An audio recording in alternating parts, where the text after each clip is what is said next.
ಮಂತ್ರಿಗಳಾದ ಸುಮಂತ್ರರಿಗೆ ವಂದನೆಗಳು. ಶುಭವಾಗಲಿ ಲಕ್ಷ್ಮಣ, ಶುಭವಾಗಲಿ. ತಮ್ಮಂತಹ ನಿಷ್ಠಾವಂತ ಮಂತ್ರಿಗಳಿರುವಾಗ ಶುಭವಲ್ಲದೆ ಬೇರೇನಾಗಲು ಸಾಧ್ಯ? ಶುಭವಾಗುವುದು ಧರ್ಮಾತ್ಮರಾದ ಮಹಾಪ್ರಭುಗಳಿಂದ, ಪರಾಕ್ರಮಶಾಲಿಗಳಾದ ನಿಮ್ಮಂತಹ ರಾಜಕುಮಾರರಿಂದ. ಲಕ್ಷ್ಮಣ, ಅತ್ಯಂತ ಸಂತೋಷಕರವಾದ ಒಂದು ಶುಭವಾರ್ತೆ ಇದೆ. ಹೌದೇನು? ಆ ಸಂತೋಷಕರವಾದ ಶುಭವಾರ್ತೆಯನ್ನು ನಾನು ಕೇಳಬಹುದೇ ಮಂತ್ರಿಗಳೇ?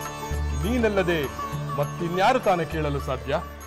ನಿನ್ನ ಸಹೋದರ ರಾಮಚಂದ್ರನಿಗೆ ಯುವರಾಜ್ಯಾಭಿಷೇಕ ಮಾಡಲು ಮಹಾಪ್ರಭುಗಳು ನಿರ್ಧರಿಸಿದ್ದಾರೆ. ಮಂತ್ರಿಗಳೇ, ಇದು ನಿಜವೇ? ಇದಕ್ಕಿಂತ ಸಂತೋಷಕರವಾದ ವಿಷಯವಿರುವುದಕ್ಕೆ ಸಾಧ್ಯವೇ ಇಲ್ಲ. ಆ ಶುಭಗಳಿಗೆ ಎಂದು ಬರುವುದೆಂದು ದಯವಿಟ್ಟು ಹೇಳಿ. ನಾಳೆಯೇ ಆ ಶುಭ ಮುಹೂರ್ತ. ಇಂದಿನಿಂದಲೇ ಅದಕ್ಕೆ ಸಂಬಂಧಿಸಿದ ವಿಧಾನಗಳು ಆರಂಭವಾಗುತ್ತಿದೆ. ಮಂತ್ರಿಗಳೇ, ಮಹಾರಾಜರು ಬಹಳ ಆತುರದಿಂದ ಈ ನಿರ್ಧಾರವನ್ನು ತೆಗೆದುಕೊಂಡಿರುವಂತಿದೆ. ಹೌದು ಲಕ್ಷ್ಮಣ, ಇದು ಶೀಘ್ರ ನಿರ್ಧಾರ. ವಿಧಾನಗಳನ್ನು ಇಂದೇ ಆರಂಭಿಸಬೇಕೆಂದು ಸೂಚಿಸಲಾಗಿದೆ. ರಾಮನನ್ನು ಕಾಣಬೇಕೆಂದರು. ವಿಷಯ ತಿಳಿಸಲು ರಾಮನ ಬಳಿಗೆ ಹೊರಟಿದ್ದು ನೀನು ಸಿಕ್ಕಿದ್ದೆ. ಅದರಿಂದ ಈ ಆನಂದದ ವಿಷಯ ನನಗೆ ತಿಳಿಯುವಂತಾಯಿತು. ಬರುತ್ತೇನೆ ಲಕ್ಷ್ಮಣ, ಬಹಳಷ್ಟು ಕೆಲಸವಿದೆ, ಹೆಚ್ಚು ಸಮಯವಿದೆ. ಆಗಲಿ ಮಂತ್ರಿಗಳೇ. ಈ ಸಂತೋಷವಾದ ವಿಷಯವನ್ನು ಊರ್ಮಿಳೆಗೆ ಹೇಳಬೇಕು. ಅವಳು ಸಂತೋಷ ಪಡುತ್ತಾಳೆ. ಊರ್ಮಿಳೆ, ಊರ್ಮಿಳೆ. ಸ್ವಾಮಿ. ಊರ್ಮಿಳೆ, ಹೇಳಿ ಸ್ವಾಮಿ. ನಿಮ್ಮ ಮುಖ ಸಂತೋಷದಿಂದ ಬಿರಿಯುತ್ತಿದೆ. ಹೌದು ದೇವಿ, ಸಂತೋಷ, ಮಹಾ ಸಂತೋಷ. ಆ ಸಂತೋಷದ ಸುದ್ದಿಯನ್ನು ನಿನಗೆ ತಿಳಿಸಲೆಂದೇ ನಾನು ಓಡೋಡಿ ಬಂದೆ. ನಿಮಗೆ ಆನಂದವನ್ನು ಉಂಟು ಮಾಡಿದ ಸುದ್ದಿಯನ್ನು ಕೇಳಿ ಸಂತೋಷ ಪಡಲು ನಾನು ಕಾತುರಳಾಗಿದ್ದೇನೆ. ಅದೇನೆಂದು ಬೇಗ ಹೇಳಿ. ನನ್ನ ಸಹೋದರ ರಾಮಚಂದ್ರ. ರಾಮಚಂದ್ರರೇ, ಏನಾಯಿತು ಸ್ವಾಮಿ? ಪಟ್ಟದ ರಾಣಿ ದೊಡ್ಡ ಮಾತೆ ಕೌಸಲ್ಯ ದೇವಿಯರ ಪುತ್ರ ದಶರಥ ಮಹಾರಾಜನ ಜ್ಯೇಷ್ಠ ಪುತ್ರನಿಗೆ ಇಷ್ಟರಲ್ಲೇ ಯುವರಾಜನಾಗಿ ಪಟ್ಟಾಭಿಷೇಕವಾಗುತ್ತದೆ. ಹೌದೇ? ನಿಜವಾಗಿ ಇದು ಸಂತೋಷದ ಸುದ್ದಿಯೇ? ಆ ಅಧಿಕಾರಕ್ಕೆ ಅವರಲ್ಲದೆ ಇನ್ಯಾರು ಯೋಗ್ಯರು? ಹಿರಿಯ ರಾಣಿಯವರಿಗೆ ಈಗಲಾದರೂ ಒಂದು ಸಂತೋಷದ ಪ್ರಸಂಗ ಒದಗಿತು. ನಮ್ಮ ಮಾತೆ ಕೂಡ ತುಂಬಾ ಸಂತೋಷ ಪಡುತ್ತಾರೆ ದೇವಿ. ಸ್ವಾರ್ಥ ದೃಷ್ಟಿ ಇಲ್ಲದೆ ಎಲ್ಲ ಮಕ್ಕಳನ್ನು ತನ್ನ ಮಕ್ಕಳಂತೆ ಪ್ರೀತಿಸುವ ನನ್ನ ಮಾತಾಮಯ್ಯವರ ಬಗ್ಗೆ ನನಗೆ ಅಪಾರವಾದ ಗೌರವವಿದೆ, ಅಭಿಮಾನವೂ ಇದೆ. ಇದು ಎಂತಹ ಶುಭವಾರ್ತೆ ಅಲ್ಲವೇ? ನಮ್ಮ ಪ್ರಜೆಗಳೆಲ್ಲ ಸುದ್ದಿ ಕೇಳಿ ಪರಮಾನಂದದಿಂದ ಕುಣಿದಾಡುತ್ತಿದ್ದಾರೆ. ಸಾಕ್ಷಾತ್ ಭಗವಂತನೇ ತಮ್ಮ ರಾಜನಾಗುವ ಸಂಭ್ರಮದಿಂದ ಎಲ್ಲರೂ ಉಲ್ಲಾಸಗೊಂಡಿದ್ದಾರೆ. ಪುರುಷೋತ್ತಮರಾದ ರಾಮಚಂದ್ರರು ರಾಜಶ್ರೇಷ್ಠರೂ ಆಗುತ್ತಾರೆ ಎಂಬ ನಂಬಿಕೆ ಇದೆ. ಈ ಕೂಡಲೇ ಈ ವಿಷಯವನ್ನು ನಮ್ಮ ಮಾತಿಗೆ ಹೇಳಿ ಆನಂದ ಉಂಟು ಮಾಡುತ್ತೇನೆ. ನಾನು ಈಗಲೇ ಸಹೋದರಿ ಸೀತೆಯನ್ನು ಕಾಣುತ್ತೇನೆ. ಯುವರಾಣಿಯಾಗುತ್ತಿರುವ ಅವಳನ್ನು ಅಭಿನಂದಿಸುತ್ತೇನೆ. ನಡೆ ಹೋಗೋಣ.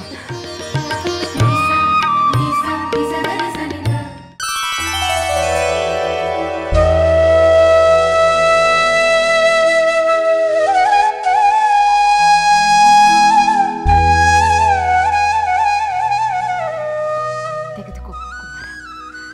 ನನ್ನ ಕೈಯಾರೆ ನಿನಗೆ ಸಿಹಿ ತಿನ್ನಿಸಬೇಕೆಂದು ಬಹಳ ಆಸೆ ಆಯಿತು. ಮಾತೃದೇವತೆಯ ಅಮೃತ ಸ್ಪರ್ಶದಿಂದ ಕಹಿಯೂ ಸಿಹಿಯಾಗುತ್ತದೆ ಮಾತೆ. ನಾಳೆಯಿಂದ ಈ ಭಾಗ್ಯವು ನನಗೆ ಸಿಗುತ್ತದೆಯೋ ಇಲ್ಲವೋ? ಏಕೆ ಮಾತೆ? ಕುಮಾರ, ನಾಳೆ ನಿನಗೆ ಪಟ್ಟಾಭಿಷೇಕ. ರಾಜ್ಯಾಡಳಿತ ಕರ್ತವ್ಯವು ನಿನಗೆ ಹೆಚ್ಚಾಗುತ್ತದೆ. ಪ್ರಜಾಪಾಲನೆಯ ಕರ್ತವ್ಯದಲ್ಲಿ ಈ ಮಾತೆಯನ್ನು ನೋಡಲು ನಿನಗೆ ಸಮಯ ಸಿಗುವುದಿಲ್ಲ. ಅದಕ್ಕಾಗಿ ಇಂದು ನಿನ್ನನ್ನು ಉಪಚರಿಸಿ ತೃಪ್ತಳಾಗಬೇಕು ಎಂದುಕೊಂಡೆ. ಮಾತೆ, ನಾನು ರಾಜನಾದರೂ ಎಂದೆಂದಿಗೂ ತಮ್ಮ ಮಡಿಲಿನ ಕಂದ. ಕುಮಾರ, ನಿನ್ನ ಮಾತುಗಳನ್ನು ಕೇಳುತ್ತಿದ್ದರೆ ನೀನು ಶಿಶುವಾಗಿದ್ದ ಆ ದಿನಗಳು ನನಗೆ ಒಂದೊಂದಾಗಿ ನೆನಪಿಗೆ ಬರುತ್ತಿದೆ. ಮಾತೆ, ನನ್ನದೊಂದು ಅಭಿಲಾಷೆ ಇದೆ. ಅದನ್ನು ತಾವು ಈಡೇರಿಸುತ್ತೀರಾ? ಅದೇನು ಕೇಳು ಪುತ್ರ. ನಿನ್ನ ಅಭಿಲಾಷೆಯನ್ನು ನಾನು ಈಡೇರಿಸುವುದಿಲ್ಲವೇ? ಖಂಡಿತವಾಗಿಯೂ ನೆರವೇರಿಸುತ್ತೇನೆ. ಕೇಳು. ಕಾರಣವೇನೆಂದು ನಾನು ಕೆದಕಿ ಕೇಳುವುದಿಲ್ಲ. ಆದರೆ ಪಟ್ಟದ ರಾಣಿಯಾದ ತಾವು ಹೀಗೆ ತಪಸ್ವಿನಿಯಂತೆ ಸರಳ ವಸ್ತ್ರಗಳಲ್ಲಿರುವುದು ನನ್ನಿಂದ ಏಕೋ ಸಹಿಸಲಾಗುತ್ತಿಲ್ಲ ಮಾತೆ. ನನಗಾಗಿ ಆದರೂ ಹಿಂದಿನಂತೆ ತಾವು ಸಕಲ ವಸ್ತ್ರ ಆಭರಣಗಳಿಂದ ಅಲಂಕರಿಸಿಕೊಂಡು ದೇವಿಯಂತೆ ಕಾಣಬೇಕೆಂದೇ ನನ್ನ ಆಸೆ.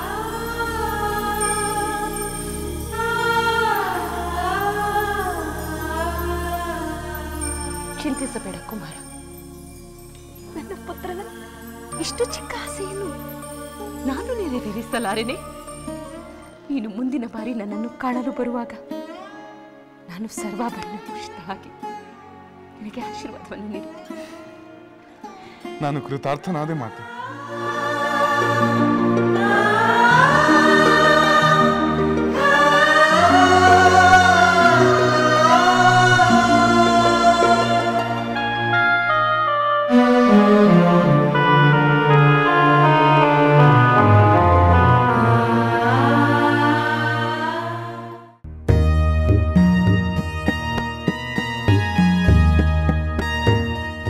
ಯುವರಾಜ ರಾಮಚಂದ್ರನಿಗೆ ಪ್ರಣಾಮಗಳು.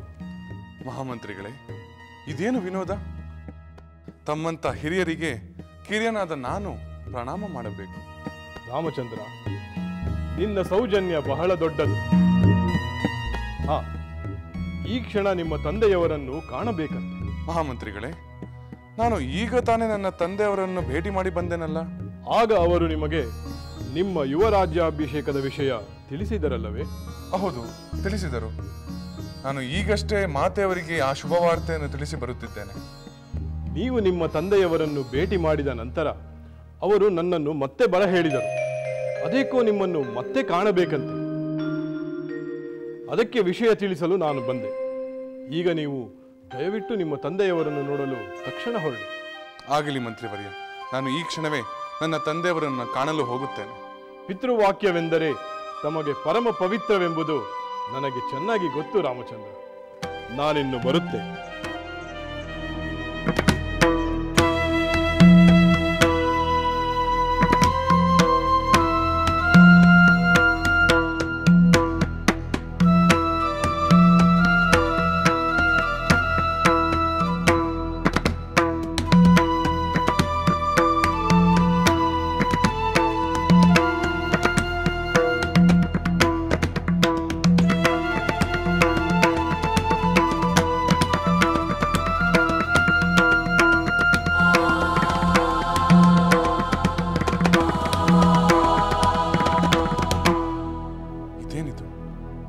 ಪೂಜ್ಯ ತಂದೆಯವರು ಸ್ವಲ್ಪ ಹೊತ್ತಿಗೆ ಮೊದಲು ನನ್ನ ಪಟ್ಟಾಭಿಷೇಕದ ಬಗ್ಗೆ ಅಷ್ಟೊಂದು ಉತ್ಸಾಹದಿಂದ ಮಾತನಾಡಿದವರು ಈಗ ಚಿಂತೆಯಿಂದ ಕುಳಿತಿರುವರಲ್ಲ.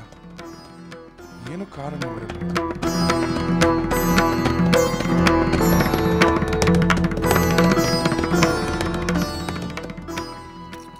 ಪೂಜ್ಯ ತಂದೆಯವರಿಗೆ ಪ್ರಣಾಮಗಳು. ಕುಮಾರ, ಪಿತಾಶ್ರೀ, ತಾವು ತಕ್ಷಣ ಬರ ಹೇಳಿದರಂತೆ ಅದಕ್ಕಾಗಿ ಧಾವಿಸಿ ಬಂದಿರುವೆನು. ಹೌದು ಕುಮಾರ, ನಾನೇ ಬರ ಹೇಳಿದೆ. ಕುಮಾರ, ನನ್ನ ಅಂತರಂಗದ ತಳಮಳವನ್ನು ನಿನ್ನಲ್ಲಿ ಹೇಳಿಕೊಳ್ಳಬೇಕಾಗಿದೆ. ಏನು? ತಮ್ಮ ಅಂತರಂಗದಲ್ಲಿ ತಳಮಳವೇ? ಪಿತಾಶ್ರೀ, ನನ್ನಂತ ಮಗನಿರುವಾಗ ತಾವೇಗೆ ತಳಮಳ ಪಡಬೇಕು? ಅದೇನೆಂದು ಹೇಳಿ, ಅದನ್ನು ನಿವಾರಿಸಲು ನನ್ನ ಸರ್ವಶಕ್ತಿಯನ್ನು ವಿನಿಯೋಗಿಸುತ್ತೇನೆ.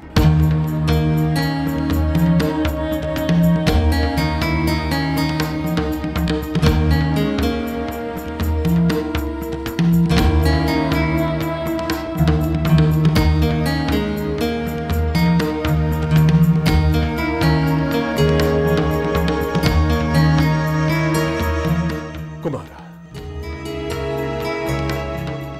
ನಾನು ದೀರ್ಘಕಾಲ ಬಾಳಿ ಬದುಕಿ ಈಗ ವೃದ್ಧಾಪ್ಯದ ಅಂಚಿನಲ್ಲಿದ್ದೇನೆ. ಸಕಲ ಭೋಗ ವೈಭವವನ್ನು ಅನುಭವಿಸಿದ್ದೇನೆ. ನೂರಾರು ಯಜ್ಞ ಯಾಗಾದಿಗಳನ್ನು ಮಾಡಿ ಅನ್ನದಾನ ಪೂರ್ವಕವಾಗಿ ಭೂರಿ ದಕ್ಷಿಣಗಳನ್ನು ನೀಡಿದ್ದೇನೆ. ಯಜ್ಞ ಯಾಗಾದಿಗಳ ಫಲದಿಂದ ಪುತ್ರರನ್ನು ಕೂಡ ಪಡೆದಿದ್ದೇನೆ. ನನ್ನ 4 ಪುತ್ರರಲ್ಲಿ ನೀನೇ ಸರ್ವಶ್ರೇಷ್ಠ.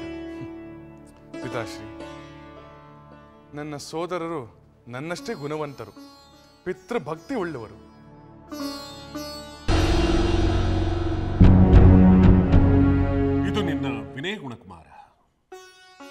ಬಯಸಿದ ವಾಕ್ಯಗಳನ್ನೆಲ್ಲ ಪಡೆದು ಹಲವಾರು ಸುಖದ ಸುಂದರ ಕ್ಷಣಗಳನ್ನು ಆಸ್ವಾದಿಸಿದ್ದೇನೆ.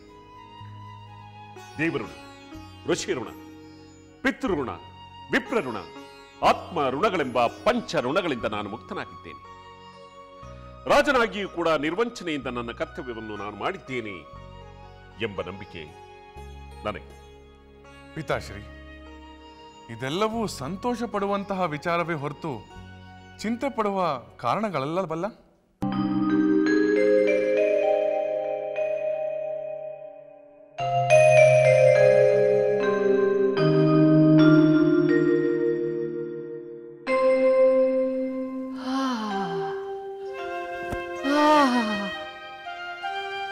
ಈ ತೈಲದ ಪರಿಮಳ ಅದ್ಭುತವಾಗಿದೆ, ಮನಮೋಹಕವಾಗಿದೆ. ಈ ತೈಲವನ್ನು ನನ್ನ ರಾಣಿ ಕೈಕೇಯಿಗೆ ಲೇಪಿಸಿದರೆ ಇದರ ಅಪ್ಯಾಯಮಾನವಾದ ಸುಗಂಧದಿಂದ ಮಹಾರಾಜರು ಉಲ್ಲಾಸದಿಂದ ರೋಮಾಂಚನಗೊಂಡು ಮೋಹದ ಮತ್ತೇರಿ ನನ್ನ ರಾಣಿ ಏನೇ ಕೇಳಿದರು ಇಲ್ಲವೆನ್ನದೆ ತಥಾಸ್ತು ಎಂದು ಬಿಡುತ್ತಾರೆ.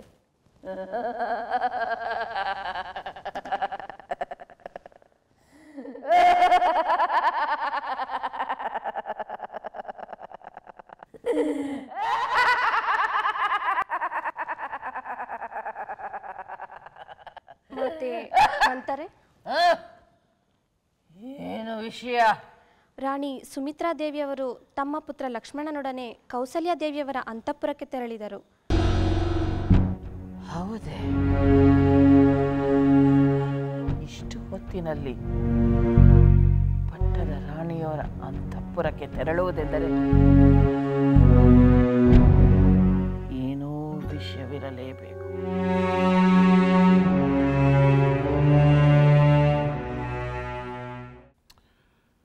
ನಿನ್ನ ಪಟ್ಟಾಭಿಷೇಕವನ್ನು ಹೊರತುಪಡಿಸಿ ಮೆಕ್ಕೆಲ್ಲ ಕರ್ತವ್ಯಗಳನ್ನು ನಾನು ಮುಗಿಸಿದ್ದೇನೆ ಕುಮಾರ. ಇನ್ನು ನೀನು ಯುವರಾಜನಾಗಿ ಬಿಟ್ಟರೆ ಪ್ರಜೆಗಳಿಗೂ ಸಂತೋಷ, ನನಗೂ ನೆಮ್ಮದಿ. ಪಿತಾಶ್ರೀ, ಈ ವಿಷಯವನ್ನು ತಾವು ಈಗಾಗಲೇ ತಿಳಿಸಿದ್ದೀರಿ. ತಾವಿರುವಾಗ ನನಗೆ ಈ ಯುವರಾಜ ಪಟ್ಟಾಭಿಷೇಕದ ಅಗತ್ಯವಿಲ್ಲದಿದ್ದರೂ ತಮ್ಮ ಆಜ್ಞೆ ಎಂದು ನಾನು ಒಪ್ಪಿಕೊಂಡಿದ್ದೇನೆ. ಆದರೆ ಇದಕ್ಕೂ ತಮ್ಮ ಆತಂಕಕ್ಕೂ ಸಂಬಂಧವೇನು ತಂದೆ? ಸಂಬಂಧವಿದೆ ಕುಮಾರ, ಸಂಬಂಧವಿದೆ. ನನ್ನ ಆತಂಕಕ್ಕೆ ಕಾರಣ ನಿನ್ನ ಪಟ್ಟಾಭಿಷೇಕ ನಿಶ್ಚಯವಾದ ನಂತರ ಅಶುಭ ಸೂಚನೆಗಳು ಕಾಣಿಸಿಕೊಳ್ಳತೊಡಗಿವೆ. ದುಸ್ವಪ್ನಗಳು, ದುಷ್ಟ ಶಕುನಗಳು ಬೀಳುತ್ತಿವೆ. ಸಿಡಿಲಿನಂತೆ ಘೋರವಾಗಿ ಗರ್ಜನೆಯನ್ನು ಮಾಡುತ್ತಾ ಹಗಲಿನಲ್ಲಿಯೇ ಉಲ್ಕೆಗಳು ಬೀಳುವುದನ್ನು ನಾನು ಕಾಣುತ್ತಿದ್ದೇನೆ. ಇದರಿಂದ ನನ್ನ ಅಂಗಾಂಗವೇ ಕಂಪಿಸಲಾರಂಭಿಸಿದ ಕುಮಾರ. ಪಿತಾಶ್ರೀ, ಸ್ವಪ್ನಗಳೇ ಸತ್ಯವೆಂಬ ಭ್ರಮೆಯಲ್ಲಿ ತಮ್ಮಂತಹ ಧೀರರು ಆತಂಕಗೊಳ್ಳುತ್ತಾರೆ. ಇಲ್ಲ ಕುಮಾರ, ನನ್ನ ಆತಂಕಕ್ಕೆ ಮತ್ತೊಂದು ಕಾರಣ ನನ್ನ ಜನ್ಮ ನಕ್ಷತ್ರ.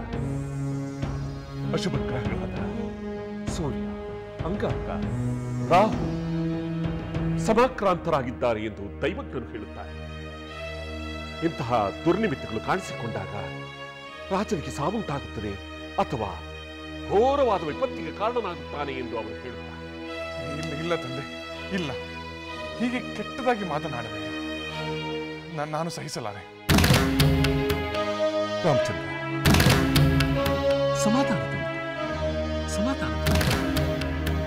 ನಾವು ಬೇಡುವೆಂದರೆ ಅನಿಷ್ಟಗಳು ಬಾರದೇ ಇರುತ್ತವೆ. ನನಗೆ ನಮ್ಮ ಸಾವಿನ ಚಿಂತೆ, ನನ್ನ ಬುದ್ಧಿ, ಮನಸ್ಸು, ಪ್ರಜ್ಞೆ ಸಮರ್ಪಕವಾಗಿರುವಾಗಲೇ ನಿನ್ನ ಪಟ್ಟಾಭಿಷೇಕ ನಡೆದುಕೊಳ್ಳಬೇಕು. ಚಂದ್ರ ಪುನರ್ವಸು ನಕ್ಷತ್ರದಲ್ಲಿ, ನಾಳೆ ಪುಷ್ಯ ನಕ್ಷತ್ರಕ್ಕೆ ಹೋಗಿ ಈ ನಕ್ಷತ್ರ ಪಟ್ಟಾಭಿಷೇಕಕ್ಕೆ ಪ್ರಶಸ್ತವಾದದ್ದು ಎಂದು ಜ್ಯೋತಿಷರು ಹೇಳಿದರು. ಈ ಶುಭ ಮುಹೂರ್ತದಲ್ಲಿ ನೀನು ಪಟ್ಟಾಭಿಷೇಕನಾಗ. ಆ ಕ್ಷಣಕ್ಕಾಗಿ ನನ್ನ ಮನಸ್ಸು ಕಾತುರದಿಂದ ಕಾಯುತ್ತಿದೆ. ತಂದೆಯವರೇ, ತಮ್ಮ ಆದೇಶವನ್ನು ನಾನು ಶಿರಸಾವಹಿಸಿ ಪಾಲಿಸುತ್ತೇನೆ. ಈಗಲಾದರೂ ಈ ಚಿಂತೆ, ಈ ಆತಂಕಗಳನ್ನು ಬಿಡಿ. ಹಾಗೇ ಆಗಲಿ ಕುಮಾರ. ನಾಳೆ ನಿನ್ನ ಪಟ್ಟಾಭಿಷೇಕವನ್ನು ನೆರವೇರಿಸಿಬಿಡುತ್ತೇನೆ. ನಿನ್ನ ಮಿತ್ರರಿಗೆ, ಹಿತೈಷಿಗಳಿಗೆ ನಿನ್ನನ್ನು ಸುರಕ್ಷಿತವಾಗಿ ನೋಡಿಕೊಳ್ಳುವಂತೆ ತಿಳಿಸಿ. ತಮ್ಮ ಆಜ್ಞೆಯಂತೆ ಆಗಲಿ. ನನ್ನ ಆತುರ, ಆತಂಕ, ಧಾವಂತಗಳನ್ನು ನೋಡಿ ನನಗೆ ನನ್ನ ಮೇಲೆ ಸಂದೇಹ ಆಗಬಹುದು. ಆದರೆ ಶುಭ ಕಾರ್ಯಗಳಿಗೆ 108 ವಿಘ್ನಗಳಾಗುವುದು ಸಹಜ. ಕೇಕಯಿ ದೇಶದಿಂದ ಭರತ ಹಿಂದಿರುಗಿ ಬರುವುದರೊಳಗಾಗಿ ಈ ಶುಭ ಕಾರ್ಯ ನಡೆದು ಬಿಡಬೇಕು. ಪಿತಾಶ್ರೀ, ನನ್ನ ಸೋದರ ಭರತ ಹಿಂದಿರುಗಿ ಬರುವ ಮುನ್ನವೇ ಈ ಪಟ್ಟಾಭಿಷೇಕವೆಂದರೆ ಏನರ್ಥ?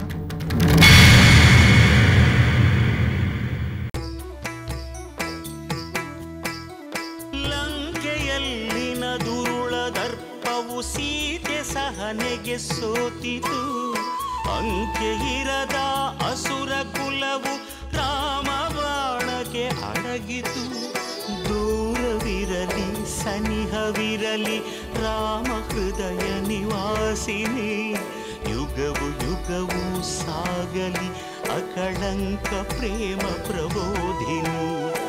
ಅಮರ ಗಾಧೆ ಧರಣಿ ಜಾತೆ ಸಾಧ್ವೆ ಸೀತೆ ಸುಚರಿತೆ. ಸಹನ ಶಕ್ತಿ ಪತಿಯ ಭಕ್ತಿ ಲೋಕಮಾನ್ಯ ವಂದಿತೆ.